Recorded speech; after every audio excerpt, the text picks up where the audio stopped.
बच्चों नमस्कार। अज आपां गल करांगे चौथी जमात पंजाबी पुस्तक पाठ नंबर 13 मग्गू मगरमच्छ ते पंछी। हुण आपां इस पाठ नूं पढ़ांगे अते इस पाठ दे प्रश्न उत्तर भी करावांगे। सैकड़े बरे पहलां दी गल है, उदों मगरमच्छ अपने दंद साफ नहीं सन करदे।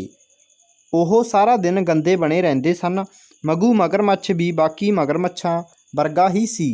एक दिन ओह नदी तो बाहर धुप्पे लम्मा पिया सी। एक चिड़ी रुख उत्ते बैठी टाणी नाल चुंझ रगड़ रही सी, कदी एक पासियों ते कदी दूजी पासियों। चिड़िए चिड़िए तूं इह की कर रही है? मग्गू मगरमच्छ ने पुछया। भोजन खाण पिछों मैं चुंझ साफ कर रही हाँ, चिड़ी ने दस्सिया। काहदे लई? बे मग्गू वेख मग्गू, सानू हमेशा साफ सुथरे बन के रहना चाहिए।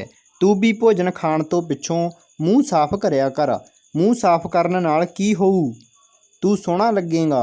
होर तेरे कोलों बदबू नहीं आऊ। होर तेरी सेहत चंगी रहू। तू बीमार भी नहीं होवेगा। मग्गू मगरमच्छ नूं चिड़ी दीयां गल्लां चंगियां लगियां। उसने भी चिड़ी वांग हेठां बूथी रगड़ी। उत्थे चिक्कड़ सी। मग्गू दा मूँह चिक्कड़ नाल लिबड़ गया। चिड़ी हੱਸਣ लग पई। भोलिया, इस तरह तां चुंझ साफ करी दी है। मग्गू मगरमच्छ झट नदी विच वड़ गया। नदी दे पानी विच उहदे मूँह दा चिक्कड़ धो दिता।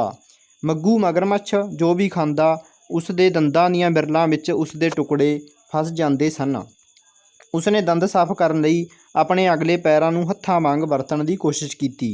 उस दे पैर निक्के सन, मूँह तक नहीं सन पहुँच रहे। उसने चिड़ी नूं पुछया, चिड़िए चिड़िए तू कर देवेंगी मेरे दंद साफ? तेरा तां मूँह बड़ा सारा है ते दंद किन्ने सारे। इन्ना काम मैं इकल्ली किस तरह करूँ? तू इन्हां रुखां उत्ते बैठे पंछियां नूं कह कि ओह मेरी सहायता करन। मग्गू मगरमच्छ ने पंछियां नूं पुछया, सोहणे पंछियो, कर देओगे मेरे दंद साफ? एक गुटार उड़ के हेठली टाणी उत्ते आ बैठ गई। ओह बोली, ਇਹ ਕੰਮ नहीं सानू पुगना।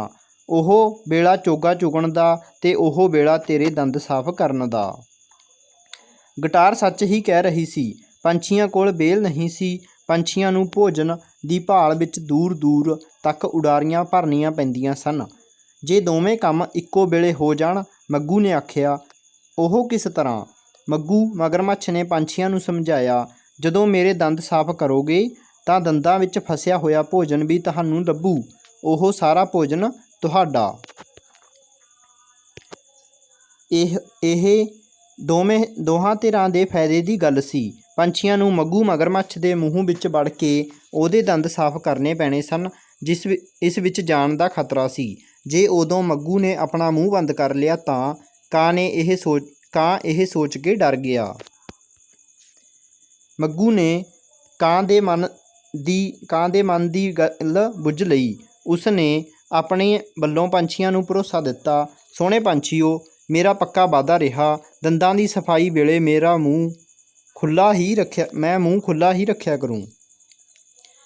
ਨਿੱਕੀ ਚਿੜੀ ਮੱਗੂ ਮਗਰਮੱਛ ਦੀ ਪਿੱਠ ਉੱਤੇ ਬੈਠ ਕੇ ਕਈ ਵਾਰ ਨਦੀ ਵਿੱਚ ਦੂਰ ਦੂਰ ਤੱਕ ਸੈਰ ਕਰ ਆਉਂਦੀ ਸੀ। ਉਸ ਨੂੰ ਮੱਗੂ ਦੀ ਗੱਲ ਦਾ ਯਕੀਨ ਸੀ। ਉਹ ਮੱਗੂ ਦੇ ਦੰਦ ਸਾਫ਼ ਕਰਨ ਲਈ ਤਿਆਰ ਹੋ ਗਈ। ਮੱਗੂ ਮਗਰਮੱਛ ਨੇ ਪੂਰਾ ਮੂੰਹ ਖੋਲ੍ਹ ਲਿਆ।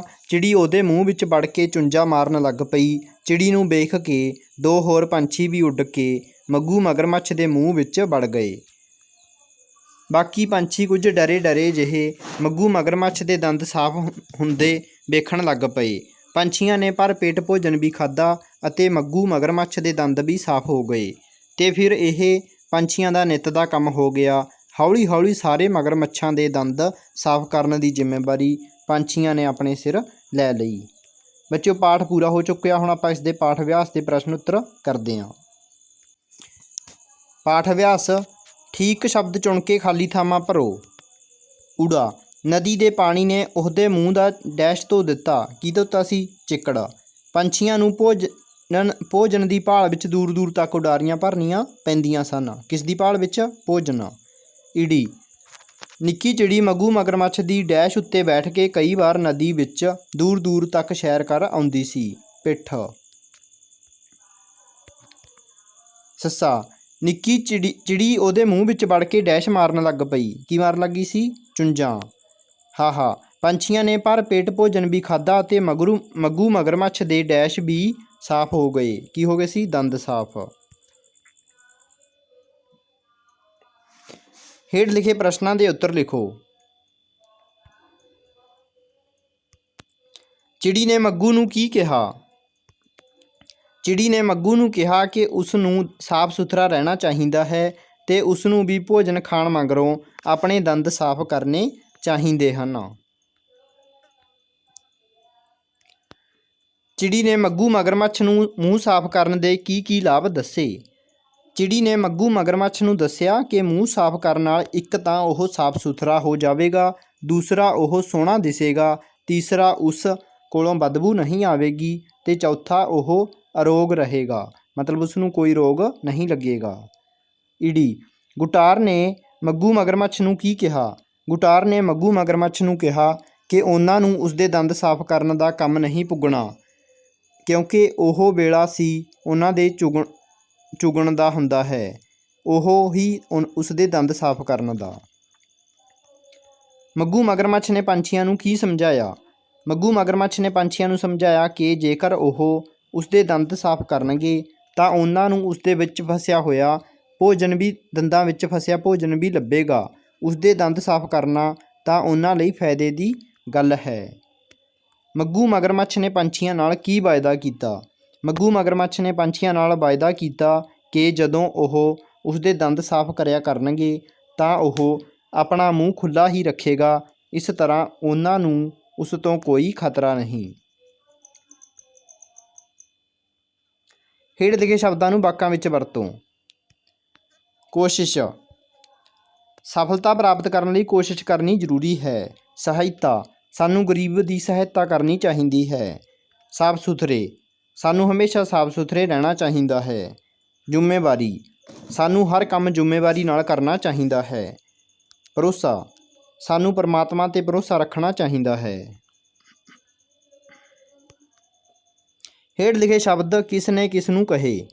ਊੜਾ ਸਾਨੂੰ ਹਮੇਸ਼ਾ ਸਾਫ਼ ਸੁਥਰੇ ਬਣ ਕੇ ਰਹਿਣਾ ਚਾਹੀਦਾ ਹੈ, ਤੂੰ ਵੀ ਭੋਜਨ ਖਾਣ ਤੋਂ ਪਿੱਛੋਂ ਮੂੰਹ ਸਾਫ਼ ਕਰਿਆ ਕਰ।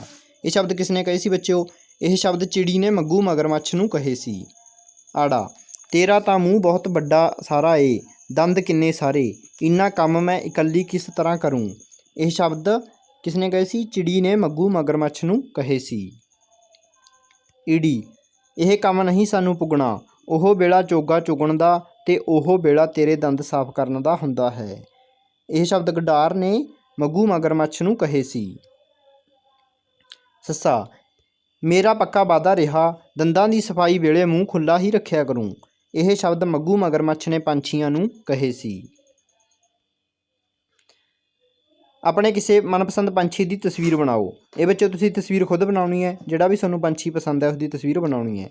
ਦੰਦਾਂ ਦੀ ਸੰਭਾਲ ਕਿਵੇਂ ਕਰੀਏ? ਕਿਵੇਂ ਕਰਨੀ ਹੈ ਬੱਚਿਓ? ਸਫਾਈ ਰੱਖ ਕੇ। ਕਦੋਂ ਕਰਨੀ ਹੈ? ਸਵੇਰੇ ਅਤੇ ਸ਼ਾਮ 2 ਵਾਰ ਉਹਨਾਂ ਦੀ ਸਫਾਈ ਕਰਨੀ ਹੈ। ਕਿਸ ਚੀਜ਼ ਨਾਲ ਕਰਨੀ ਹੈ ਸਫਾਈ? ਬੁਰਸ਼ ਨਾਲ।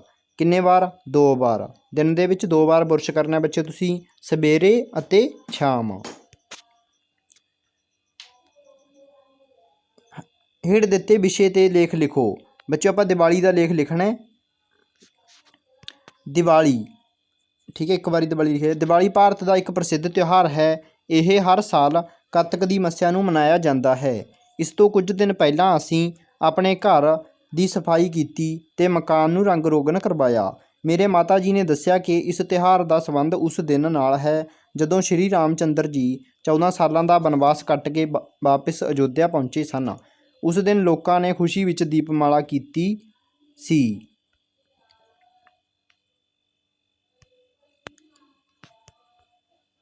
ਉਸੇ ਦਿਨ ਦੀ ਯਾਦ ਵਿੱਚ ਅੱਜ ਵੀ ਇਹ ਤਿਉਹਾਰ ਮਨਾਇਆ ਜਾਂਦਾ ਹੈ। ਮਾਤਾ ਜੀ ਨੇ ਇਹ ਵੀ ਦੱਸਿਆ ਕਿ ਇਸ ਦਿਨ ਸਿੱਖਾਂ ਦੇ 6ਵੇਂ ਗੁਰੂ ਹਰਿਗੋਬਿੰਦ ਜੀ ਜਹਾਂਗੀਰ ਦੀ ਨਜ਼ਰਬੰਦੀ ਤੋਂ ਰਿਹਾ ਹੋ ਕੇ ਆਏ ਸਨ। ਦੀਵਾਲੀ ਵਾਲੇ ਦਿਨ ਸਾਡੇ ਵਿੱਚ ਬੜਾ ਚਾਅ ਅਤੇ ਉਤਸ਼ਾਹ ਸੀ। ਅਸੀਂ ਪਟਾਕੇ ਅਤੇ ਮਠਿਆਈਆਂ ਖਰੀਦੀਆਂ। ਹਨੇਰਾ ਹੋਣ 'ਤੇ ਅਸੀਂ ਆਪਣੇ ਘਰਾਂ ਵਿੱਚ ਦੀਪਮਾਲਾ ਕੀਤੀ, ਰੰਗ ਬਰੰਗੇ ਬਲਬਾਂ ਦੀਆਂ ਲੜੀਆਂ ਲਾਈਆਂ। ਚਾਰੇ ਪਾਸਿਓਂ ਪਟਾਕੇ ਚੱਲਣ ਦੀਆਂ ਆਵਾਜ਼ਾਂ ਆ ਰਹੀਆਂ ਸਨ। ਅਸਮਾਨ ਵੱਲ ਚੜ੍ਹ ਰਹੀਆਂ ਆਤਿਸ਼ਬਾਜ਼ੀਆਂ ਤੇ ਹਵਾਈਆਂ ਵਾਤਾਵਰਨ ਨੂੰ ਬਹੁਤ ਦਿਲ ਖਿੱਚਵਾਂ ਬਣਾ ਰਹੀਆਂ ਸਨ। ਅਸੀਂ ਵੀ ਖੂਬ ਪਟਾਕੇ ਚਲਾਏ।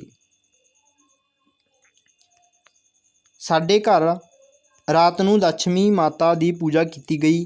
ਅਸੀਂ ਦਰਵਾਜ਼ੇ ਖੁੱਲ੍ਹੇ ਰੱਖੇ। ਮਾਤਾ ਜੀ ਕਹਿੰਦੇ ਹਨ ਕਿ ਦਰਵਾਜ਼ੇ ਖੁੱਲ੍ਹੇ ਰੱਖਣ ਨਾਲ ਮਾਤਾ ਲక్ష్ਮੀ ਘਰ ਆਉਂਦੀ ਹੈ। ਮੇਰੇ ਮਾਤਾ ਜੀ ਨੇ ਦੱਸਿਆ ਕਿ ਦੀਵਾਲੀ ਦੀ ਰਾਤ ਨੂੰ ਕਈ ਲੋਕ ਸ਼ਰਾਬ ਪੀਂਦੇ, ਜੂਆ ਖੇਡਦੇ ਤੇ ਟੂਣੇ ਆਦਿ ਕਰਦੇ ਹਨ। ਸਾਨੂੰ ਇਹਨਾਂ ਬੁਰਾਈਆਂ ਨੂੰ ਦੂਰ ਕਰਨ ਲਈ ਯਤਨ ਕਰਨਾ ਚਾਹੀਦਾ ਹੈ ਤੇ ਦੀਵਾਲੀ ਦੇ ਤਿਉਹਾਰ ਨੂੰ ਵੱਧ ਤੋਂ ਵੱਧ ਪਵਿੱਤਰ ਬਣਾਉਣਾ ਚਾਹੀਦਾ ਹੈ। ਪੰਜਾਬ ਵਿੱਚ ਅੰਮ੍ਰਿਤਸਰ ਦੀ ਦੀਵਾਲੀ ਦੇਖਣਯੋਗ ਹੁੰਦੀ ਹੈ। ਇਸ ਸੰਬੰਧੀ ਕਹਾਵਤ ਬਹੁਤ ਪ੍ਰਚਲਿਤ ਹੈ, ਦਾਲ ਰੋਟੀ ਘਰ ਦੀ, ਦੀਵਾਲੀ ਅੰਮ੍ਰਿਤਸਰ ਦੀ। ਬੱਚਿਓ, ਇਹ ਪਾਠ ਹੈ ਜਿਹੜਾ ਪੂਰਾ ਹੋ ਚੁੱਕਿਆ ਹੈ। ਅਗਲੇ ਪਾਠ ਦੇ ਪ੍ਰਸ਼ਨ ਉੱਤਰ ਜਲਦ ਲੈ ਕੇ ਹਾਜ਼ਰ ਹੋਵਾਂਗੇ। ਧੰਨਵਾਦ।